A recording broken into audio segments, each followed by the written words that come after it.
Film ini menyoroti bagaimana keserakahan, ego, dan kurangnya komunikasi dapat merusak ikatan keluarga yang seharusnya menjadi tempat pulang. Kekuatan film ini juga terletak pada jajaran pemainnya yang diisi oleh aktor dan artis lintas generasi.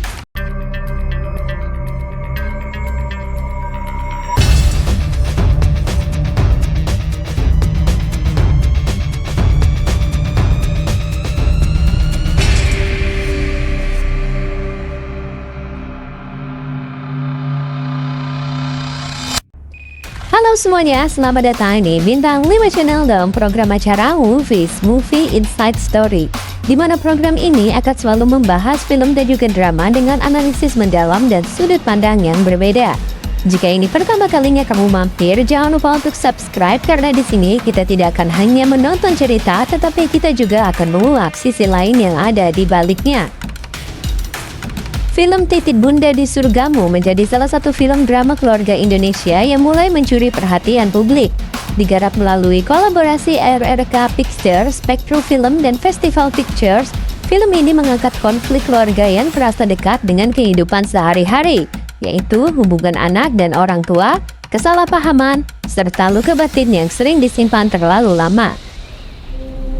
Diadaptasi dari novel berjudul sama karya Dono Indarto dan Zora Vidiananta, Titik Bunda di Surgamu menghadirkan kisah yang tidak hanya menyentuh emosi, tetapi juga mengajak penonton untuk merenung tentang makna keluarga dan penyesalan yang kerap datang terlambat. Cerita film ini berfokus pada 3 kakak beradik, Alia, Adam, dan Azam. Alia yang diperankan oleh Acha Septriasa adalah anak sulung yang tampak dewasa dan mandiri, tetapi menyimpan beban hidup yang tidak pernah ia ceritakan kepada keluarganya. Adam diperankan oleh Kevin Julio berada di posisi tengah, terjebak di antara tuntutan hidup dan rasa iri yang perlahan tumbuh. Sementara itu Azam yang diperankan oleh Abun Sungkar, si bungsu, dikenal impulsif dan sering mengambil keputusan tanpa berpikir panjang. Ketiganya tengah menghadapi masalah finansial yang cukup pelik.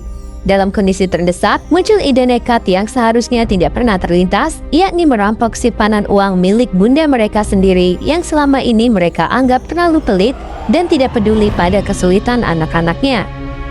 Bagi Azam, tindakan itu bukanlah sebuah kejahatan. Ia meyakinkan kakak-kakaknya bahwa mereka hanya mengambil jatah warisan lebih awal. Tanpa mempertimbangkan dampak emosional, rencana tersebut akhirnya dijalankan. Namun, keputusan itu justru menjadi awal dari kehancuran hubungan keluarga mereka. Bunda yang diperankan oleh Meriam Bellina, sosok ibu yang selama ini tanpa dingin dan tertutup, terpukul hebat oleh pengkhianatan anak-anaknya. Rasa kecewa dan sakit hati membuatnya terpuruk bukan hanya karena kehilangan uang, melainkan karena kehilangan kepercayaan pada orang-orang yang paling ia cintai. Di tengah rasa bersalah yang mulai muncul, ketiga anak tersebut berpura-pura peduli dengan menuruti permintaan terakhir bunda, yakni menghabiskan waktu bersamanya satu persatu. Perjalanan kebersamaan itu perlahan membuka lapisan demi lapisan masa lalu yang selama ini tidak pernah dibicarakan. Rahasia besar yang tersimpan bertahun-tahun akhirnya terungkap. Fakta-fakta yang selama ini tidak mereka ketahui membuat Alia, Adam, dan Azam mulai mempertanyakan kembali penilaian mereka terhadap sang ibu. Di titik inilah konflik batin memuncak. Apakah mereka cukup berani mengakui kesalahan dan meminta maaf sebelum semuanya benar-benar terlambat? Alih-alih menampilkan konflik dengan teriakan dan amarah berlebihan, Titik Bunda di Surgamu memilih pendekatan emosional yang lebih sunyi namun menghantam. Film ini menyoroti bagaimana keserakahan, ego, dan kurangnya komunikasi dapat merusak ikatan keluarga yang seharusnya menjadi tempat pulang. Kekuatan film ini juga terletak pada jajaran pemainnya yang diisi oleh aktor dan artis lintas generasi, terutama transformasi akting Meriam Bellina. Selama ini Meriam Bellina dikenal melalui peran-peran perempuan tangguh, tegas, dan berwibawa. Namun dalam film ini ia tampil berbeda. Karakter Bunda digambarkan lebih sunyi, tertahan, dan menyimpan emosi dalam diam. Acha Septriasa dan Kevin Julio dipercaya memerankan anak-anak dengan konflik emosional yang kompleks.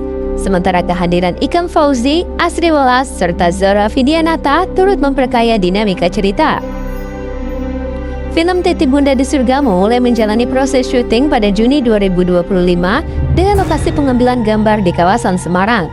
Film ini dijadwalkan tayang di bioskop pada 26 Februari 2026. Dengan cerita yang emosional, relevan, dan syarat pesan moral, Titip Bunda di Surgamu berpotensi menjadi film drama keluarga yang meninggalkan kesan mendalam. Bukan hanya soal konflik tiga bersaudara, film ini juga menjadi pengingat tentang pentingnya menghargai orang tua sebelum penyesalan datang. Ya, itulah tadi review singkat tentang film Titip Bunda di Surgamu.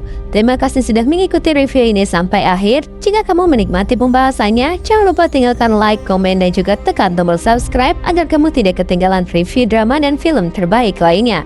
Sampai jumpa di episode berikutnya. Teruslah menonton, teruslah menikmati cerita, karena setiap layar selalu punya kisah yang menunggu untuk dibahas. Bye-bye!